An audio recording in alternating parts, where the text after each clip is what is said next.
जनता party द्वारा समग्र देश ની અંદર કોંગ્રેસનું પુતળા દહન અને ગાંધી પરિવારના સભ્યો માફી માંગે જે રીતે એમને ડોક્ટર બાબા સાહેબ આંબેડકરજીનું અપમાન કર્યું છે દેશની જનતા જાણે છે। દેશના યશસ્વી ગૃહમંત્રીશ્રીએ જ્યારે બંધારણ દિવસ ઉપર રાજ્યસભાની અંદર વક્તવ્ય આપ્યું અને વક્તવ્યને તોડી મરોડીને દેશના લોકોની સામે મૂકીને સોશિયલ મીડિયાની અંદર એ વક્તવ્યને તોડી મરોડીને મૂકીને દેશની અંદર અલગ અલગ સમાજના લોકોમાં લડાઈ થાય અને જે રીતે કોંગ્રેસના લોકો કાયમી સમાજની અંદર ધર્મની અંદર વર્ગ વિગ્રહ પેદા કરીને દેશની અંદર રાજ કરવાનું ઈચ્છે છે ત્યારે કોંગ્રેસના લોકોને ભારતીય જનતા પાર્ટીના કાર્યકર્તાઓ અને ખાસ કરીને દલિત સમાજના લોકોએ જડબાતોડ જવાબ આપ્યો છે। બાબા સાહેબ આંબેડકરને કોઈ જો સન્માન આપ્યું હોય તો ભારતીય જનતા પાર્ટીએ આપ્યું છે।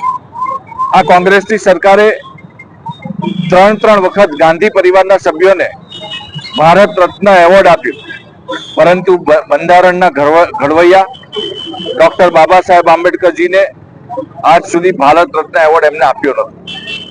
બાબા સાહેબ આંબેડકરના જીવન સાથે જોડાયેલા એ સ્થળોને વિકાસ કરીને પંચતીર્થ કોઈ બનાવ્યું હોય તો દેશના યશસ્વી પ્રધાનમંત્રી શ્રી નરેન્દ્ર મોદીજીએ એ વિકાસ કર્યો છે। બંધારણ દિવસે 26મી નવેમ્બરે કોઈ રાજ્યના મુખ્યમંત્રી હાથીની અંબાડી ઉપર બંધારણને એની યાત્રા કરે તો દેશના યશસ્વી પ્રધાનમંત્રી શ્રી નરેન્દ્ર મોદીજીએ કર્યું છે। ત્યારે બાબા સાહેબ આંબેડકરજીને જેટલું સન્માન મળવું જોઈએ એટલું આજ સુધી કોંગ્રેસે નથી આપ્યું પરંતુ ભારતીય જનતા પાર્ટીએ આપ્યું છે અને દેશના લોકોને ખાસ કરીને આ દેશની જનતાની માફી ગાંધી પરિવારના લોકોએ માંગવી જોઈએ। કોંગ્રેસે કાયમી બાબા સાહેબ આંબેડકરજીને અન્યાય કર્યો છે ત્યારે અમે બધા ભારતીય જનતા પાર્ટીના કાર્યકર્તા જે જુનાગઢ મહાનગરની અંદર કોંગ્રેસનું પુતળા દહન અને ગાંધી પરિવાર દેશની જનતાને માફી માંગે એ માંગણી સાથે એમનું પુતળા દહન કર્યું છે। જે પૂરા દેશમાં ભારતીય જનતા પાર્ટી દ્વારા કોંગ્રેસના પુતળા દહનનો કાર્યક્રમ જુનાગઢ મુકામે યોજાઈ રહ્યો છે।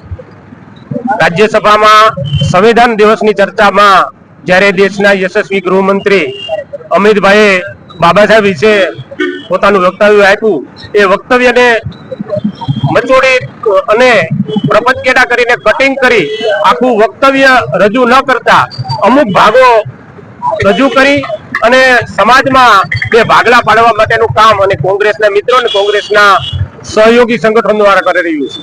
ખરેખર બાબા સાહેબ આંબેડકરને માન સન્માન જો કોઈ આપ્યું હોય તો ભારતીય જનતા પાર્ટીના શાસકો દ્વારા અને ભારતીય જનતા પાર્ટીની સરકાર દ્વારા આપ્યું છે। બાબા સાહેબ આંબેડકરે જીવાતા સુધી કીધું છે કે હું કોંગ્રેસનો જીવતા સુધી 5 રૂપિયાનો પણ સભ્ય નથી થયો અને તમારે પણ અનુસૂચિત જાતિ સમાજને પણ વિનંતી છે કે જ્યાં સુધી કોંગ્રેસ ખતમ નહીં થાય ત્યાં સુધી અનુસૂચિત જાતિના સમાજનો વિકાસ નહીં થાય। એટલે આવા જે કોઈ પ્રપંચકેટા કરતા હોય તેને ભારતીય જનતા પાર્ટીના દરેક જિલ્લા મથકો આજે પુતળા દહન કરીને એનો યોગ્ય જવાબ આપ્યો।